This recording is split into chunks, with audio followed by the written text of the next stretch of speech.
parte de anatomía básica que ustedes ya la conocen, pero es recordándola rápidamente, y semiología, que es muy importante, porque en eso se va a basar la historia clínica que ustedes van a hacer cuando estén en información. Entonces, para comenzar,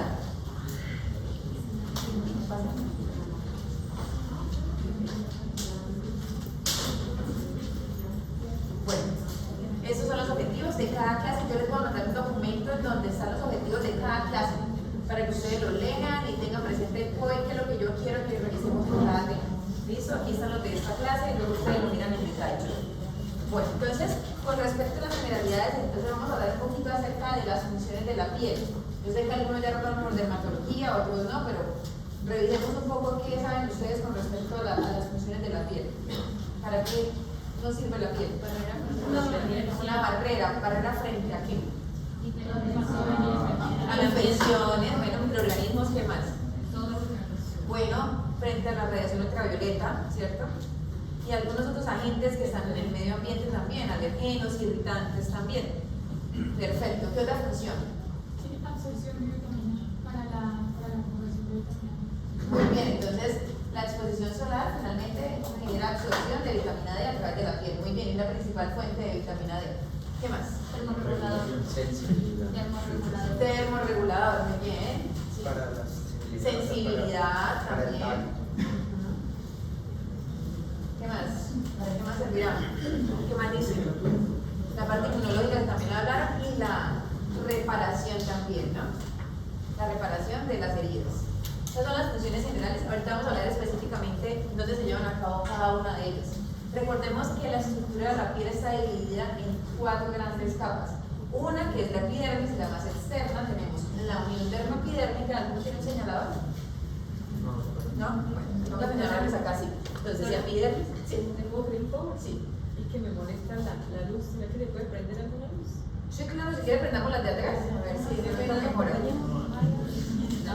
¿Las de atrás? ¿Mejor? Ok.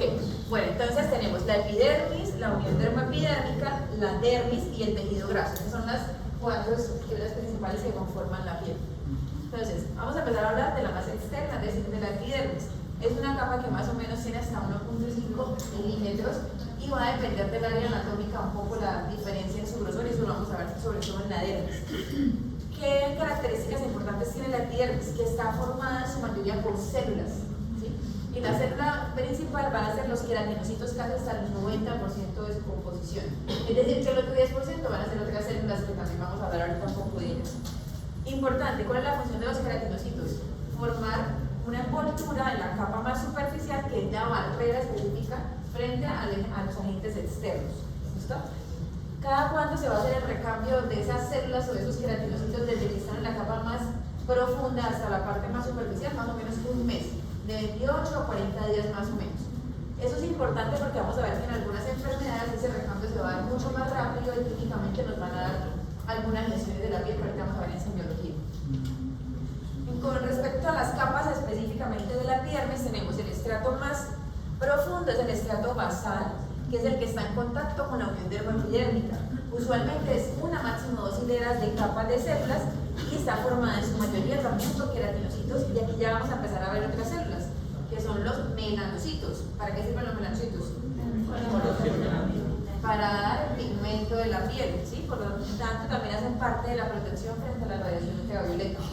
Y también vamos a encontrar las células de Merkel. ¿Alguien se acuerda para qué sirven? Bueno, tiene funciones inmunológicas realmente, pero la principal es la que primero se conoció.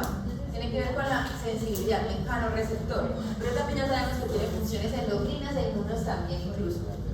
Muy bien. Miren la forma de las células, están un poco alargadas. ¿Y qué pasa luego? Empezamos a ver que se empiezan a poner un poquito menos alargadas y más poliédricas. La capa, esta es la capa, a la misma, perdónenme, esa otra foto.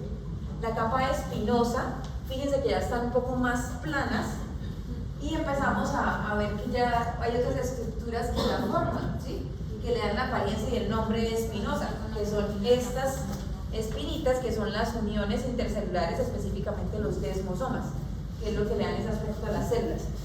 Vamos a ver que aquí a nivel de la capa espinosa, primero la más gruesa, más o menos hay hasta 8 hileras de células.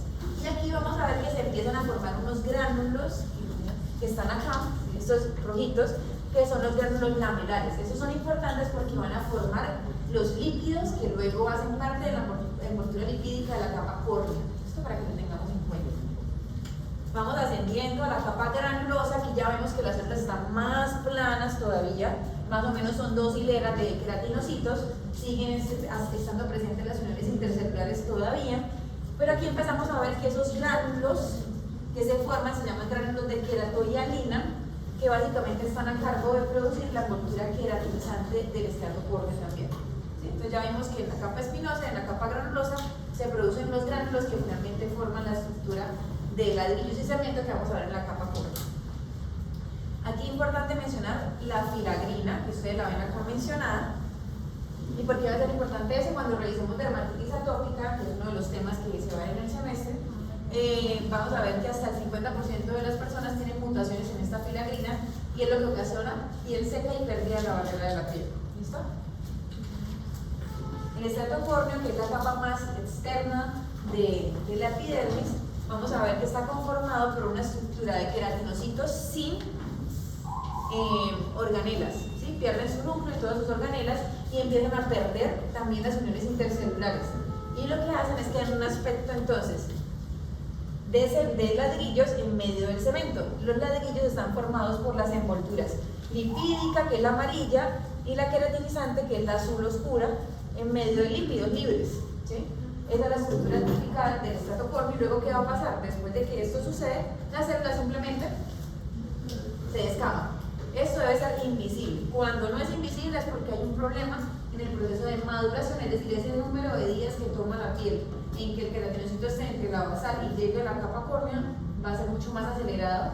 Aproximadamente, les menciono la psoriasis, en una semana aproximadamente se da ese recambio. Clínicamente, como lo vamos a ver, con una descamación gruesa. Esto lo vamos a ver en la siguiente. ¿Hasta acá hay preguntas? Esta es otra fotografía con lo mismo.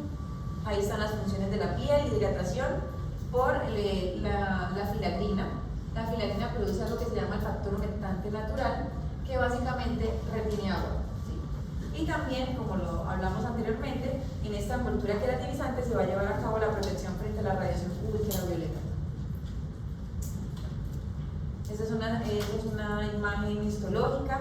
¿Qué parte del cuerpo piensan ustedes que hace referencia a esa imagen histológica? ¿Qué zona serían? La palma. Muy bien, la región palmoplantar, donde el estrato córneo es muy grueso.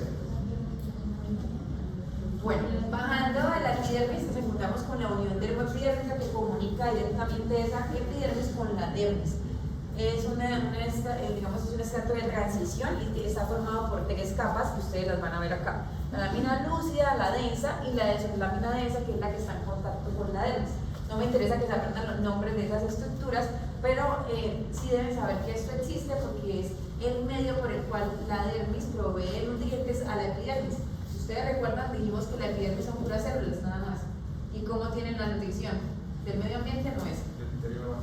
Entonces, básicamente lo va a hacer a través de la dermis, y la unión dermoepidérmica es la que permite el paso, es una membrana semipermeable que permite el paso de algunos nutrientes, vasos sanguíneos y demás a los queratinocitos. ¿Listo? La dermis es la capa más gruesa que tenemos en la piel y se va a dividir estructuralmente en 2 partes. Una parte superficial o dermis papilar y una dermis reticular o profunda. Aquí, a diferencia de la epidermis, no hay tanta célula. ¿Cuál es la célula prototipo de la dermis? ¿Alguien sabe? ¿Recuerda la histología? Muy bien, los fibroblastos. Entonces, aquí vamos a encontrar fibroblastos, sin embargo, no es la célula principal. Dijimos que en la epidermis los queratinocitos eran el 90%, aquí es la minoría. ¿Qué lo compone principalmente? Lo que ustedes están viendo acá. Tejido conectivo. Específicamente vamos a ver fibras elásticas, colágeno, ¿cierto? Y proteoglicanos. Es lo que tenemos en la dermis, que ahorita vamos a ver para qué nos sirve. Entonces, básicamente, vamos a encontrar esas 3 capas y en medio de ellas vamos a encontrar un paquete neurovascular superficial y otro profundo, que es el que va a dar la nutrición a la piel. Creo que ahí están las... Bueno, entonces, de las funciones, recordemos que tenemos fibras elásticas. ¿Para qué nos servirán las fibras elásticas? el estiramiento de la piel, ¿cierto? La elasticidad, la flexibilidad de la piel. Tenemos colágeno. También hace parte de la resistencia de la piel. Recuerden que la piel puede sufrir un proceso de estiramiento y debe recuperarse sin que haya lesión. Cuando eso no sucede es cuando vemos que hay agrietamiento, por ejemplo, la formación de estrías. Entonces, si estas funciones están de manera normal, no debería suceder eso. Termorregulación, ¿por qué? Pero tenemos para mucho calor, se lo damos por los vasos sanguíneos. Por los vasos sanguíneos. Muy bien. Además, por los anexos cutáneos también. En la dermis vamos a encontrar glándulas sudoríparas que regulan temperatura también. ¿Y quién hará la función de retener agua? En la dermis. Ya vimos en la epidermis que le dije que era un factor humectante natural. ¿Quién lo hace en la dermis? ¿Qué proteoglicano es importante que incluso se usa? Muy bien, el ácido hialurónico. Perfecto. Última capa, la hipodermis o tejido graso. ¿Para qué nos servirá el tejido graso? Protección. Protección. ¿Qué más? Termorregulador también, ¿cierto? Muy bien. Y hace parte de la reserva energética también. Muy bien. El tejido graso lo vamos a dividir en lobulillos, que son básicamente las células que lo componen, que ¿cómo se llaman? Muy bien, los adipocitos. Y en medio de ellos vamos a encontrar unos septos que están formados por tejido conectivo, y allí es donde pasa el paquete neurovascular también. Arterias, vénulas y linfáticos. Los anexos cutáneos hacen referencia a algunas estructuras que también acompañan a las diferentes capas de la piel, específicamente la dermis y el tejido graso, que son el folículo piloso, que es este que están viendo acá, ¿cierto? Con su músculo piloerector, la glándula sebácea, la glándula sudorípara de tipo apocrina, y de manera libre la ecrina, que tiene su propio conducto y emerge a la epidermis sin estar en contacto con la unidad pilar. ¿Listo? Eso también hace parte de la dermatología. ¿Dónde vamos a encontrar estas estructuras? En todo el cuerpo, menos en las mucosas, claramente, y en la región palmoplantar. ¿Listo? En la región palmoplantar sí encontramos glándulas sudoríparas, ¿no? De manera libre, las ecrinas, pero no dependientes del folículo piloso. Bueno, con respecto al folículo piloso, es una estructura queratinizada que básicamente se forma por una impaginación de la epidermis, es decir, desde acá, y va a ubicarse entre la dermis reticular, o sea, profunda, y el tejido graso. Ahí vamos a encontrar que es el punto donde está anclado el folículo piloso. Está formado por varias capas, que son más o menos 7, no me interesa que se las aprendan, pero es una estructura un poco compleja, tiene queratinas, tiene vasculatura también, y que me interesa que tengamos presente de la unidad pilosebácea, de los folículos pilosos específicamente, que los más importantes para nosotros en el estudio de las enfermedades está el cuero cabelludo, que hay una gran cantidad de enfermedades que pueden tener como blanco esta localización, y por eso entonces debemos saber que el pelo tiene unas fases de crecimiento, ¿sí? Una fase anágena, en donde está más o menos casi el 80% de los folículos, y esa es la razón por la que tenemos pelo. Una fase catágena o de reposo, es decir, donde el pelo para el ciclo celular y se prepara para la siguiente fase, que es la fase telógena o caída. Fíjense el porcentaje a la que, digamos, que compone cada una de ellas. Esto es importante porque vamos a ver que cuando estemos hablando de efluvio o una caída normal, ese porcentaje va a cambiar. ¿Sí? ¿Hasta acá vamos bien? Estas son las capas que les decía, no se las aprendan, pero sepan que existe la estructura.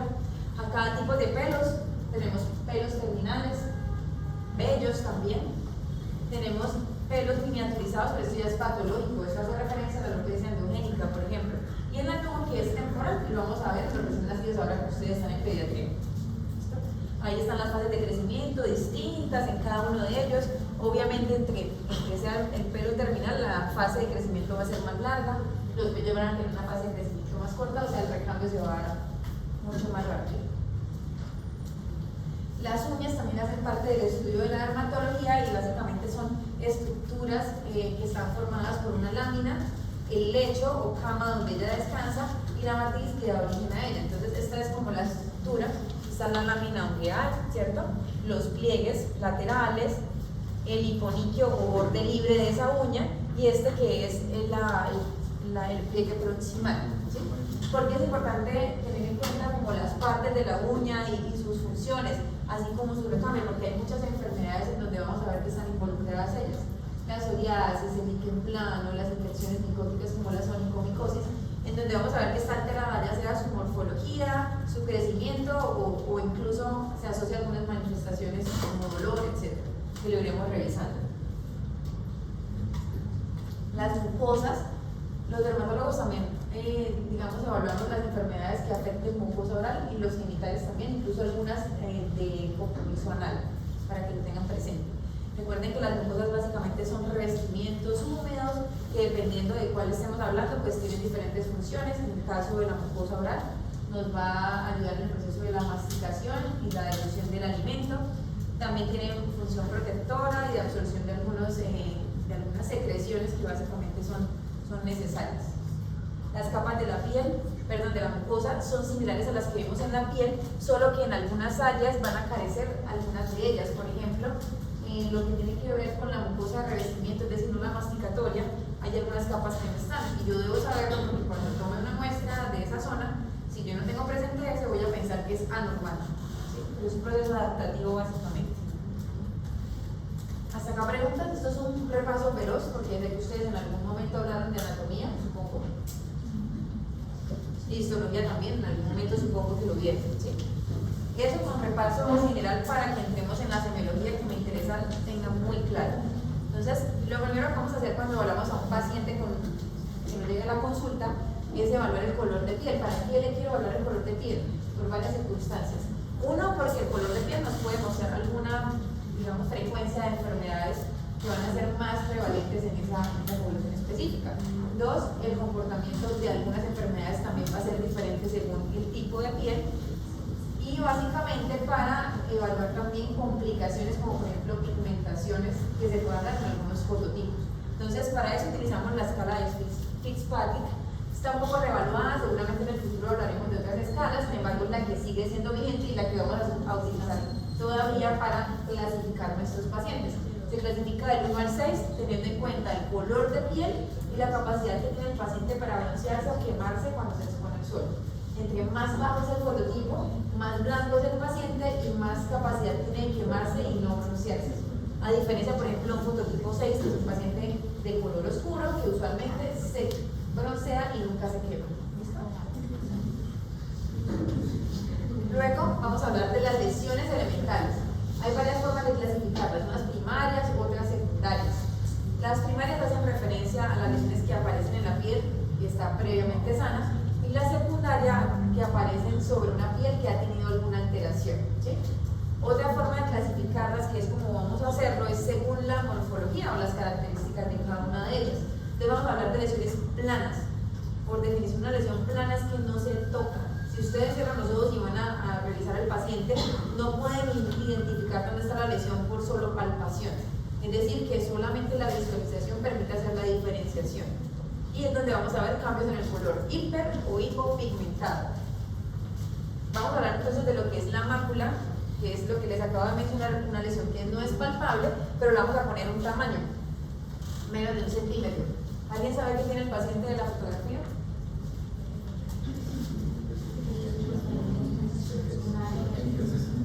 Vértigos solares, que es un ejemplo de mácula.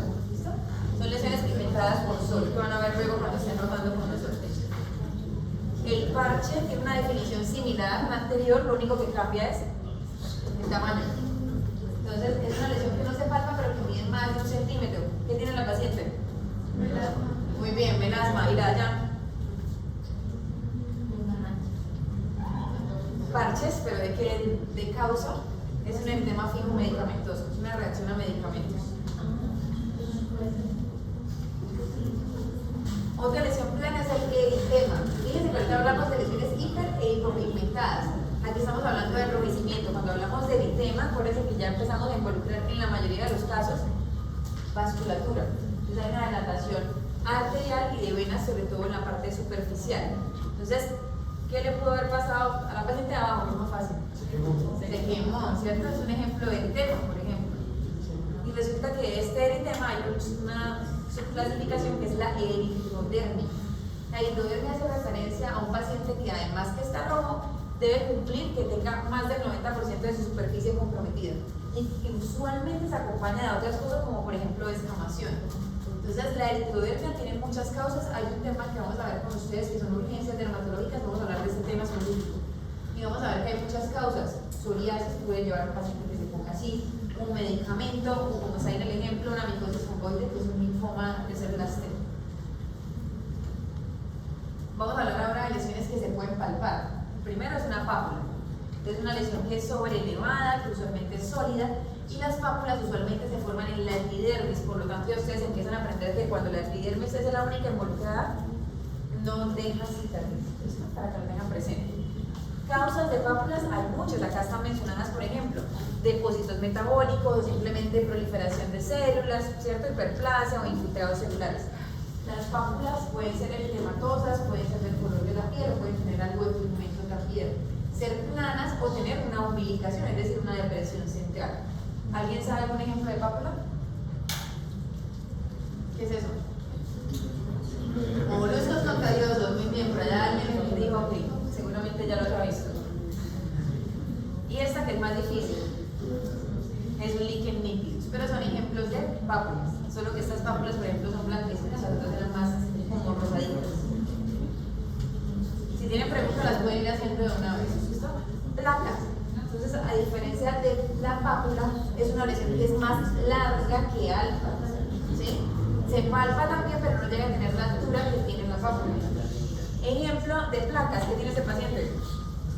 Una psoriasis, como dice ahí. Ese es el ejemplo típico. Puede ser eritematosas usualmente y pueden estar acompañadas de una lesión secundaria que es la descamación. Nódulos. Los nódulos son lesiones que son más palpables que visibles. Es decir, yo puedo delimitar mejor la lesión palpándola que lo que alcanzo a percibirla. Eso me habla que seguramente el compromiso va a ser profundo. Acá dice epidérmico, pero usualmente los nódulos son dérmicos o en el tejido graso también. ¿Sí? Un ejemplo de nódulos. ¿Qué tenemos a mano? Izquierda. No, no es neus, el neus sería un ejemplo de tumor que vamos a ver ahorita. ¿Lipoma? Un lipoma, muy bien. Sí. Y esta acá. Muy bien. ¿Quién dijo? Otra lesión elevada son los quistes. A diferencia del nódulo, aquí hay un contenido. El nódulo es sólido. Aquí vamos a ver que hay un contenido que puede ser blando o incluso líquido también en algunos casos. He aquí la definición de quistes, que yo sé que la debieron ver en patología. Recuerden que son epitelios verdaderos. Esa es la característica de los quistes. ¿Y qué quistes tenemos acá? Bueno, este acá. No es tan fácil.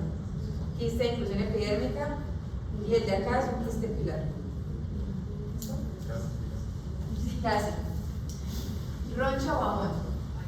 Se parece mucho a la definición de pápulas y placas, pero ¿cuál es la característica del abón? Bueno, sí, tiene como síntomas del prurito, pero no es poquito. ¿Qué otra cosa será? Que es una lesión edematosa o abonosa y que tiende a resolver antes de 24 horas. ¿Sí? Ejemplo de eso. La urticaria. ¿Sí? Las picaduras sí, también es otro ejemplo, que algunas pueden tardar un poco más, pero sí es un ejemplo de una abono o roncha. Comedón. Comedón hace referencia a una dilatación folicular. Esta es la apertura folicular, el infundíbulo. Fíjense que si se acuerdan de la imagen que les mostré en anatomía, era mucho más delgadito. Miren acá cómo se ve de grueso y aquí se forma un tapón de queratina. ¿Sí? Pueden ser blancos cuando son cerrados o pueden ser negros cuando son abiertos y tienen oxidación de la queratina y los lípidos que lo componen. Ejemplo de eso, todos lo conocen, que es la gris.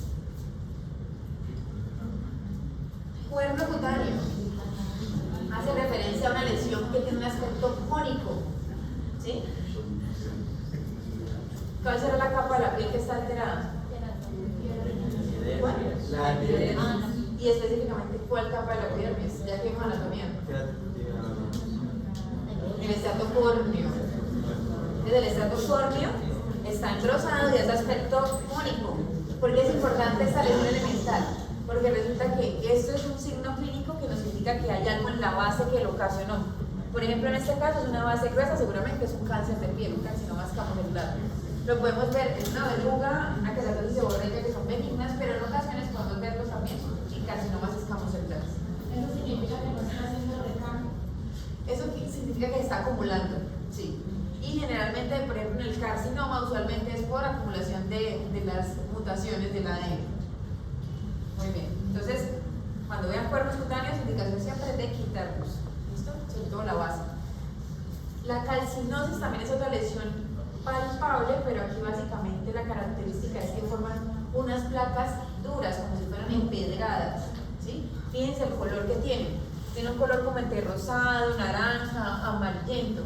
¿Dónde han visto calcinosis? Ya que rotaron por medicina interna. ¿Qué pacientes pueden hacer calcinosis? ¿No vieron ningún paciente con falla renal, por ejemplo? Aunque siempre no tengan eso. Se notan en diálisis, seguramente. Bueno, entonces podemos verlo, por ejemplo, en pacientes con patología renal, o podemos verlo en algunas enfermedades autoinmunes como la dermatomiositis, sobre todo en los niños, y específicamente en los jóvenes. Ahí está. Tumor. El tumor hace referencia a una lesión que es elevada, pero tiene unas diferencias con la pápula, porque podría parecerse un poco. Solo que acá la lesión no resuelve sola y sí deja cicatriz. ¿Listo? Ejemplos, por acá mencionaban los neus. El neus es un ejemplo de un tumor. Y acá, ¿qué tiene ese paciente? Puede ser carcinoma vasocelular, sin embargo está bastante agresivo, podría ser hasta un escamo. Muy bien, pero es un tumor maligno claramente. Entonces los tumores malignos, los tumores benignos como los neus son ejemplos de este tipo de lesión elemental. ¿Hasta acá vamos bien? Vamos a hablar de lesiones que tengan una clase de contenido. Entonces tenemos vesícula y ampolla. La definición es la misma, lo que va a cambiar es el tamaño. Vesícula menos de 1, ampolla más de 1. Hace referencia a un acúmulo de líquido y que puede estar involucrado. En las vesículas usualmente solo son epidérmicas, es lo usual, mientras que en las ampollas vamos a encontrar que pueden ser epidérmicas o de la unión dermoepidérmica o subdérmicas, como las están viendo ahí. ¿Por qué es tan importante eso? ¿Qué se les ocurre?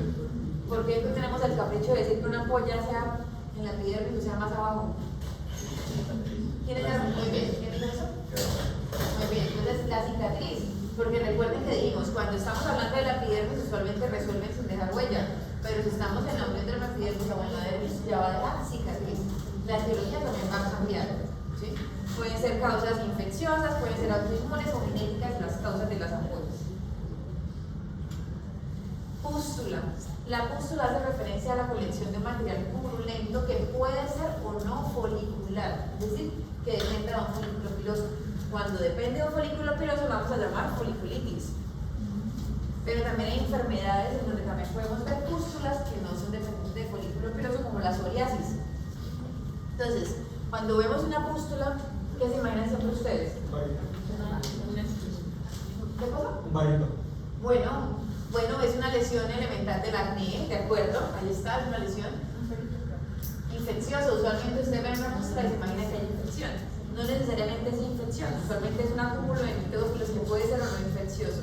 En el caso de la psoriasis no tiene que ver nada con infección. ¿Listo? Forúnculo. El forúnculo también es una inflamación que es dependiente del folículo piloso, pero además de la piel que lo rodea. ¿Sí?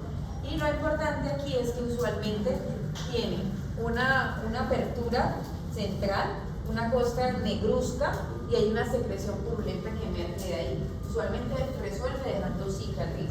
Todos estos son lesiones elementales, es decir, ustedes lo pueden describir así. Un forúnculo que mide tanto por tanto, ubicado en tal lado. Todo esto son lesiones elementales. Absceso. El absceso hace referencia también a una colección, pero a diferencia del forúnculo, no depende del folículo piloso. ¿Sí? Por eso podemos ver, por ejemplo, abscesos a nivel palmo plantar o en las mucosas, que son órganos internos, ustedes también lo vieron seguramente. Las características son similares a las que ya veíamos en el forúnculo: calor, dolor, edema. ¿Sí? Esto también lo vamos a ver acá, y la colección de pus. Lesiones vasculares. Las lesiones vasculares se caracterizan porque, a diferencia del eritema, cuando yo hago presión, no blanquean, ¿sí? Eso es lo que está escrito acá como diascopia. La diascopia básicamente es colocar objetos o una lámina, hacer presión sobre la piel, y cuando hay eritema, ¿qué pasa? La piel blanquea. Pero si yo coloco ese cubreobjetos en una piel que tiene púrpura, la lesión se va a ver idéntica. Esa es la púrpura. Ahí es por una extravasación del contenido sanguíneo en la piel. Dependiendo del tamaño, pues le vamos a cambiar el nombre. Petequias, usualmente cuando miden menos de 4 milímetros, equimosis cuando son mayores. Y aquí es importante hablar de la púrpura palpable, que hace referencia a ese color purpúrico, pero que además tiene una elevación. ¿Por qué es importante? Porque vamos a ver que nos va a cambiar la causa. Si yo encuentro eso, seguramente qué patología vamos a estar pensando. Los que rotaron por reumatología, ustedes no rotan por reumatología. Vasculitis. Las telangiectasias son básicamente dilataciones de los capilares de la piel, de la dermis, y que se van a ver como estructuras lineales rojizas. Causas, ¿por qué nos puede salir telangiectasias? Bueno, pero te da otras manifestaciones, usualmente rubicuntez, edema y demás cosas. ¿Qué más? Bueno, sí, lo mismo que has dicho, insuficiencia venosa, por ejemplo, ¿cierto? La exposición crónica del sol también puede dar telangiectasias faciales, y lo podemos también observar en pacientes con rosácea. Si hay telangiectasias no patológicas. No. Como las gallinas. Y esas usualmente están acompañadas de insuficiencia venosa. Eso es insuficiencia venosa. Es leve y solamente son telangiectasias, pero es insuficiencia venosa. O sea, no son normales. Pero sí se pueden salvar. ¿Y se puede mejorar? Sí. Claro, se puede mejorar. Pero si no manejas la causa de base, van a volver a salir. Infarto. El infarto hace referencia a una necrosis de un área de la piel que usualmente se va a acompañar por un color negruzco, va a haber dolor, y fíjense que alrededor se puede ver un color más rojizo o grisáceo, como hacia el borde de la misma. Las causas, pues, todo aquello que ocurre vasos, sobre todo a nivel distal, ¿sí? Un émbolo graso, ¿cierto? Un émbolo infeccioso, por ejemplo, bacterias, nos pueden hacer también este tipo de... Eso es un dedo, es como un dedo, parece, ¿no? Siempre he pensado que es un dedo. Quiero pensar que es un dedo. Quiero pensar que es un dedo.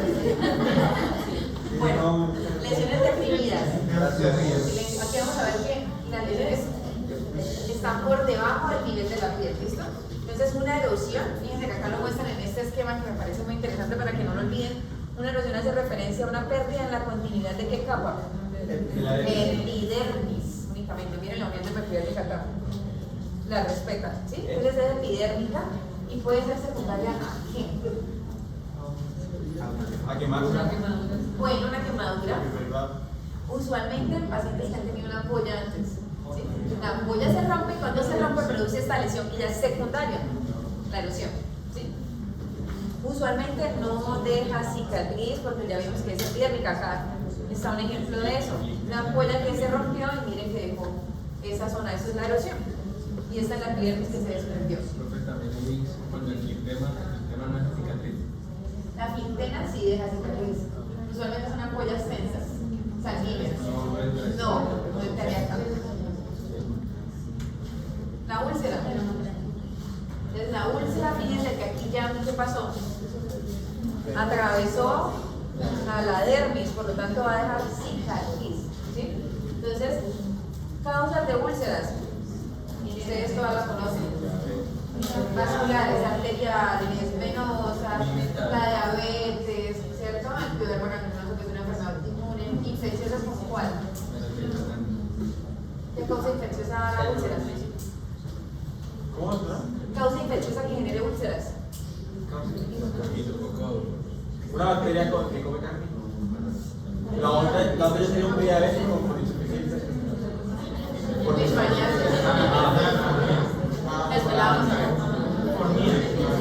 Vamos a ver qué leishmaniasis. Bueno, atrofia. La atrofia hace referencia a un adelgazamiento. Esto puede ser un adelgazamiento en la epidermis, en la dermis o en el tejido graso. Cualquiera de esas tres estructuras puede adelgazarse. Cuando tenemos un adelgazamiento de la epidermis, incluso puede ser fisiológico. ¿Qué pacientes ustedes van a ver eso? ¿Alguien muestra una fotografía? ¿Quién las ha visto eso?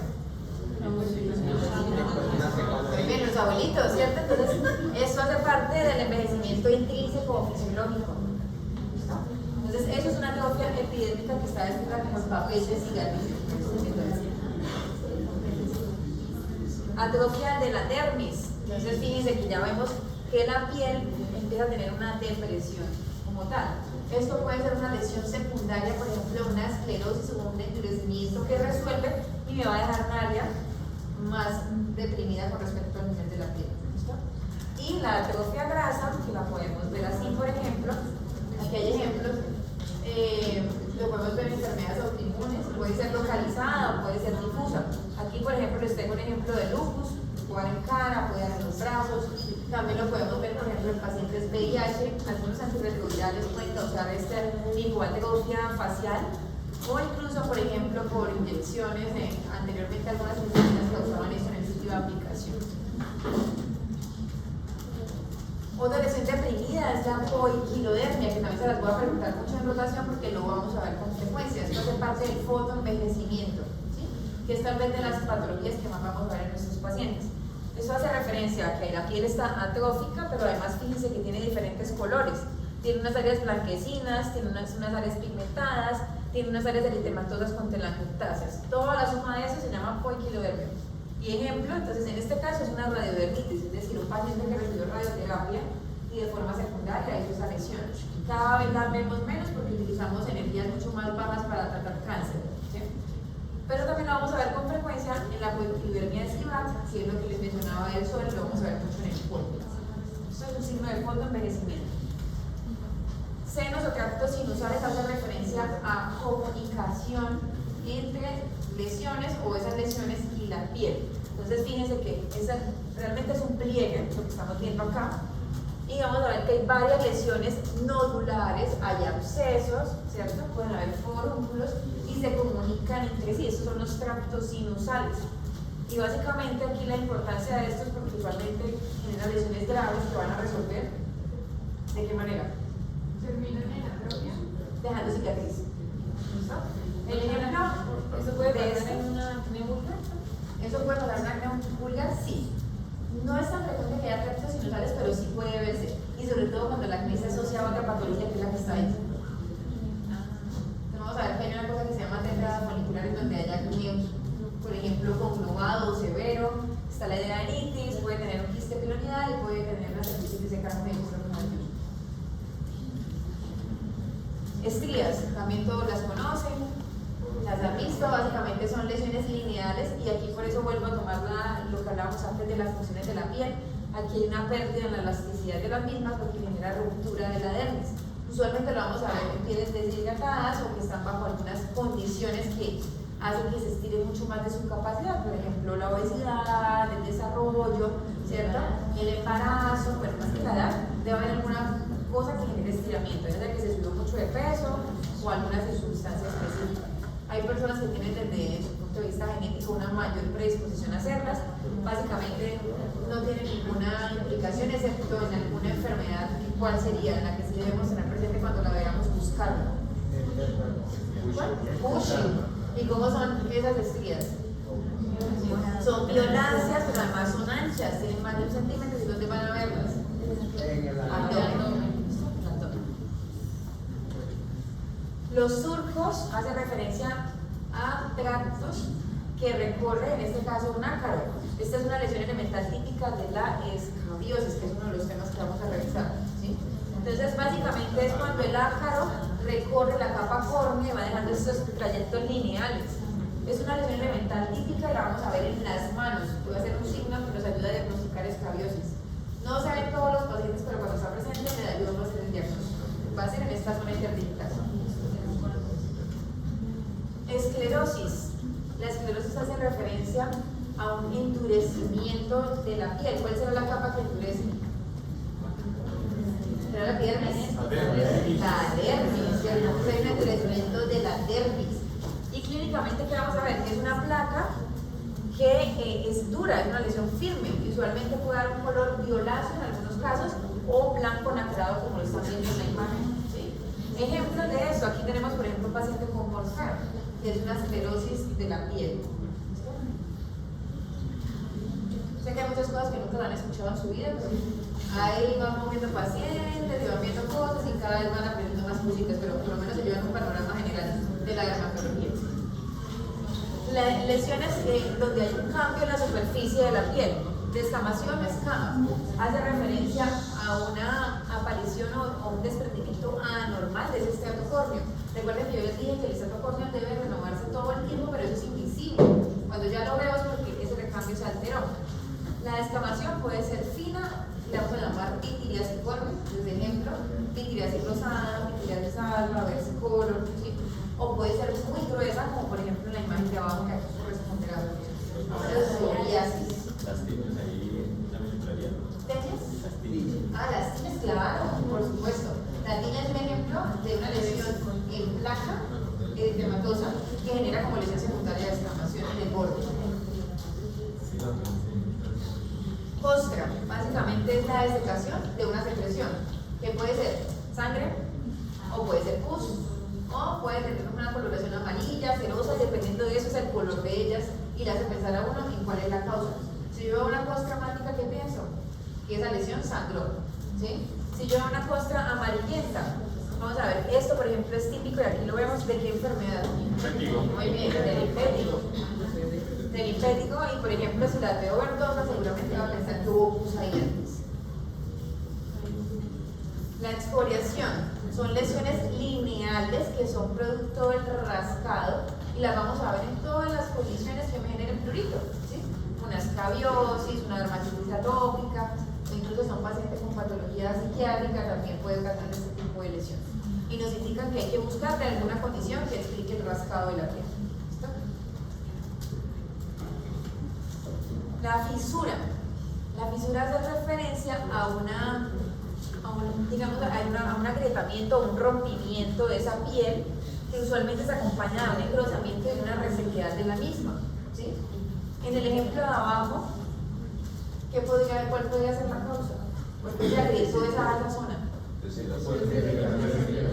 Resequedad, por ejemplo, ¿asociada a qué? Bueno, deshidratación, alimentación de los medicamentos como la isotretinoína pueden ocasionar eso. Infeccioso, por ejemplo, una cándida puede hacer eso también. La famosa perleche, luego lo vamos a ver. Una quimioterapia. La quimio te da más mucositis, pero no te da tanto perleche. ¿Cuál es la vitamina que cuando está baja causa eso? Que no recuerdo. Pues realmente todas las vitaminas del complejo B pueden causar mucositis con frecuencia. ¿Sí? Realmente no hay una específica. Y más que queilitis alveolar, hacen mucositis, hacen lengua descubierta, por ejemplo, porque se pierden las papilas. No tanto queilitis. Liquenificación hace referencia a un engrosamiento de la piel a expensas de la epidermis. Entonces da un aspecto como corteza de árbol. Y fíjense que se empiezan a demarcar más las líneas normales de la piel, se hacen más notorias. ¿Qué indica eso? Un rascado crónico también, un frotamiento crónico de la piel. Entonces debo buscar patologías pruriginosas. Ahí el ejemplo, líquen simple crónico, que es una lesión secundaria a dermatitis atópica o a cualquier otra enfermedad que genere prurito. Queratodermia. La queratodermia hace referencia a un engrosamiento de la capa córnea, pero en palmas y plantas. Fíjense que da una placa como color amarillento, endurecida, y puede ser generalizada, como en este caso, toda la mano, o podemos verlo por zonas o incluso punteados, es decir, unos hoyuelitos donde se ve engrosada las palmas. Usualmente tiene un componente genético, pero también vamos a encontrar muchas causas adquiridas, y quiero que lo tengan presente porque, por ejemplo, en las posmenopáusicas podemos ver esta condición, o en pacientes con hipotiroidismo, ya que ustedes optaron por medicina interna, también podemos ver eso. La escara, también todos la han visto, si optaron por medicina interna, todos vieron escaras, ¿no? Usualmente asociada, por ejemplo, a pacientes mostrados, ¿cierto? Muy bien. Y básicamente es una pérdida en la circulación donde genera una necrosis o un infarto en ese sitio que va a generar esa lesión o esa placa endurecida de color negruzco, y fíjense que tiene un eritema y un color amarillento que la rodea también. vamos a ver en áreas de presión, en el sacra o en cualquier otro sitio en donde el paciente lleve muchas horas en esa misma posición. Bueno, hasta acá toda la parte de lesiones elementales, son muy sencillas y fáciles. Cuando les pregunto, siempre se enredan. Entonces repasen la clase, tenganla presente, porque cuando vean los pacientes empiezan en pápula, en placa, tumor, todo el tiempo pasa. Entonces repasen. Con respecto al diagnóstico topográfico, hace referencia de algunas características clínicas que nos ayudan a hacer el diagnóstico. Entonces vamos a hablar acá de la forma. Esto tiene una forma anular. ¿Quién les recuerda eso? Un anillo, ¿cierto? Entonces, la forma anular le dice a uno algunas enfermedades. Tú mencionaste una de ellas. Las tiñas, por ejemplo, pueden dar esa forma de anillo. El granuloma anular, ¿sí? El eritema anular centrífugo, algunas formas de sarcoidosis, incluso hasta la misma urticaria puede dar lesiones con esa forma. El lupus subagudo. Entonces, cuando uno vea una lesión en forma de anillo, debe empezar a buscar todo ese tipo de patologías según otras características que uno puede llegar al diagnóstico. ¿Listo? Lesiones con forma de moneda, numulares. Hay muchas enfermedades, pero la enfermedad prototipo en la que se describe es el eczema numular, que es la imagen que está ahí en la fotografía. También podemos verlo en el lupus, por ejemplo, sobre todo en el lupus crónico. Forma de arco o arcuada, que es un anillo y solamente está una parte de él, ¿sí? ¿En qué podemos verlo? Patologías similares a las que les hablé ahorita, la urticaria, podemos verlo en algunas reacciones a medicamentos incluso también, y en el lupus subagudo también es frecuente verlo en pecho y en espalda. Lesiones policíclicas, miren las que están abajo. Policíclicas hace referencia a que son varios anillos, usualmente completos o mitad de ellos, que tienden a estar muy cerca uno de otros, ¿sí? Y también podemos verlo en casi que las mismas condiciones que veíamos en las lesiones axiformes. ¿Listo? Todo eso que escribieron en la historia se lo tienen. Forma lineal. Entonces hace referencia a la misma morfología y le puede indicar a uno. Lo vimos antes, les mostré el surco acarino, que usualmente lo veíamos en la revista interdigital, o el lichen nitidus, que es la imagen que está ahí, que son lesiones pequeñitas, muy blanquecinas que vemos en los brazos, sobre todo, o en las piernas. Forma reticular, que eso era lo que estamos mostrando ahí. Una red, exacto, es una red. ¿Y qué tendría la paciente? No. ¿A quién les pasa eso con el frío? Una libido reticular. Una libido reticular, si ustedes se miran en el frío, van a ver que se forma una red. Generalmente en fototipos blancos, 1, 2, es donde más lo vemos, 3. Y en otras condiciones que es el libido racemoso, que es importante tenerlo presente porque, silencio, se ven enfermedades autoinmunes como por ejemplo en el lupus. ¿Qué forma tiene eso? Como una serpiente, ¿cierto? ¿Qué tiene el paciente? Alarma migras. También lo hemos visto en los puestos de salud. Ya nos ha llegado también a los puestos de salud. ¿Es una famosa culebrilla? No. Lo que le llaman culebrilla es la herpes zóster. En la costa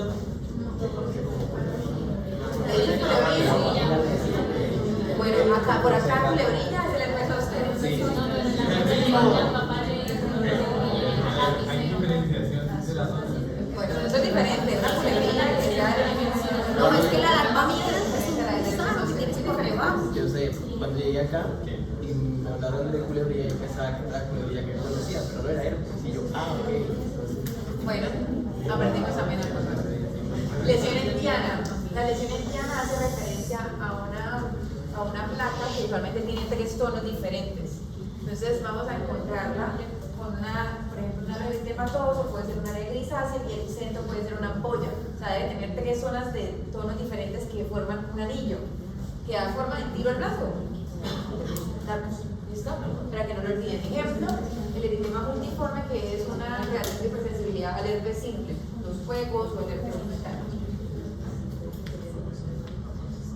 Ahora vamos a ver, ya vimos la morfología, ahora vamos a ver la disposición que tengan algunas de ellas. Entonces, cuando están agrupadas, la vamos a denominar herpetiformes, ¿sí?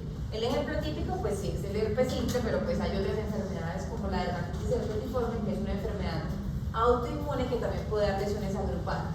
¿Listo? Dispersas al azar, por ejemplo, las picaduras de insecto, brazo, una pierna, etc. Distribución, entonces si tiene algún sitio específico en el cual aparecen las lesiones. En este caso, tiene una distribución zosteriforme o dermatoma, para hacer referencia a que es un dermatoma. El ejemplo, pues ya lo acabamos de hablar ahorita, la culebrilla para Santander o herpes zóster. Blascoide, ese está un poco más difícil ese concepto. Entonces, cuando hacemos referencia a blascoide, quiere decir que son la línea de migración de las células a nivel, digamos, de la vida intrauterina, ¿sí? Y que son básicamente los queratinocitos y los melanocitos. Eso es invisible, es decir, nosotros no deberíamos ver el recorrido de ellas. Cuando hay una mutación, ¿sí? Y usualmente cuando hay un mosaico, si recuerdan el concepto de mosaico, si lo recuerdan, genética, ¿suena? Que hace referencia a que una línea celular es la que está mutada y la otra es normal. Entonces, cuando eso sucede, vamos a ver que desde el punto de vista clínico podemos ver ya la demarcación de estas líneas en algunas zonas. ¿Sí? Esto, por ejemplo, es un lunar, se llama neus epidérmico verrugoso. En este caso, afecta solo una parte del cuerpo, del tronco específicamente. Distribución linfangítica, que sigue los vasos linfáticos. ¿Qué tiene ese paciente?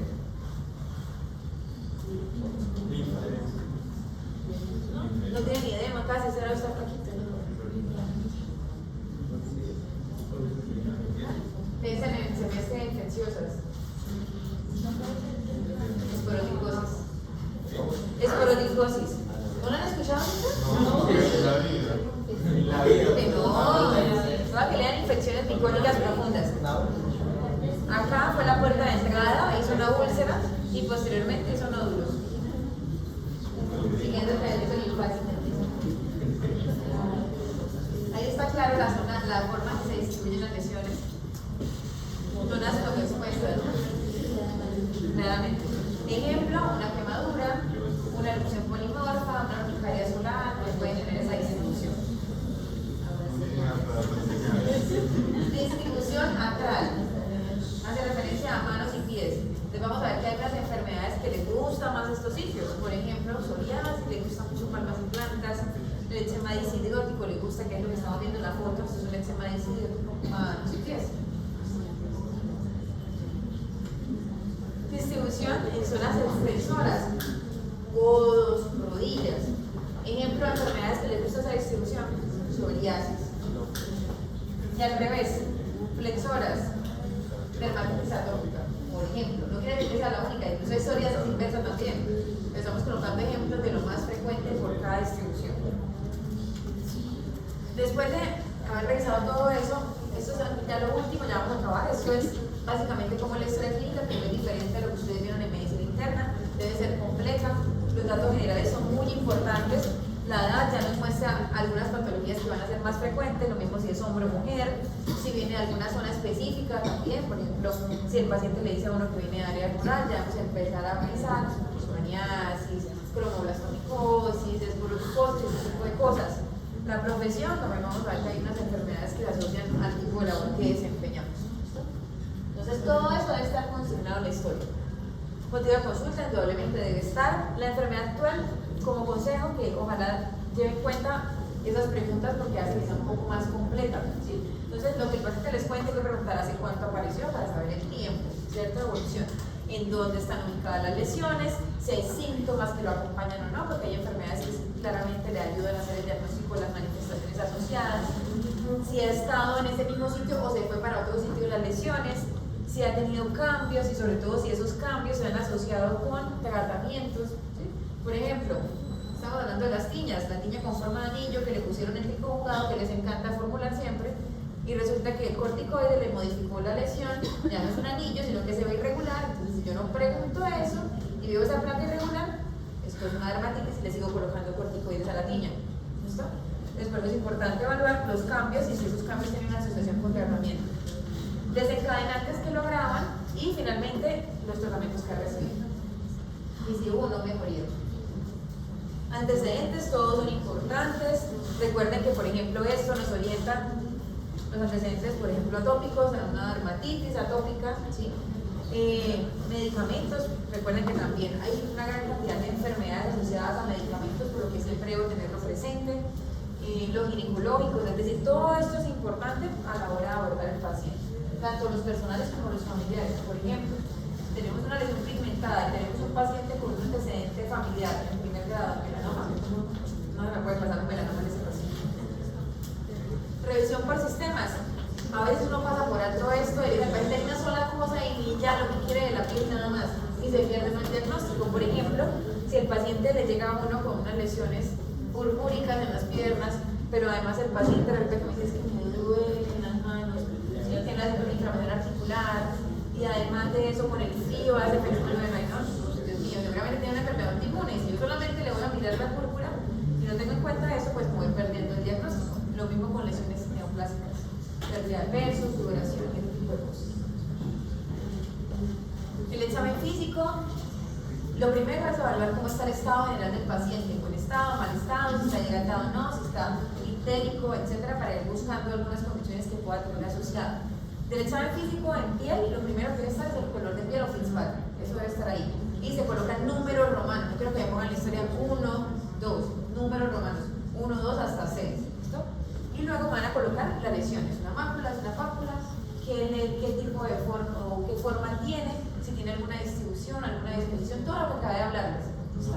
Si aplica claramente, pero eso es como el orden de las cosas que deben tener. Para eso es importante, ahí está un dermatoscopio que ustedes no van a tener, pero sí una lupa que también les van a ayudar a mirar detalles.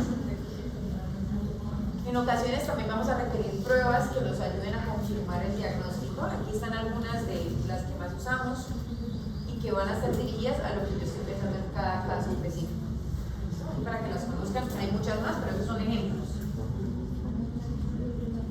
¿Preguntas? ¿Ninguna? Bueno, la próxima semana empieza el grupo de dermatitis de contacto. ¿Listo? Usualmente ustedes son 52.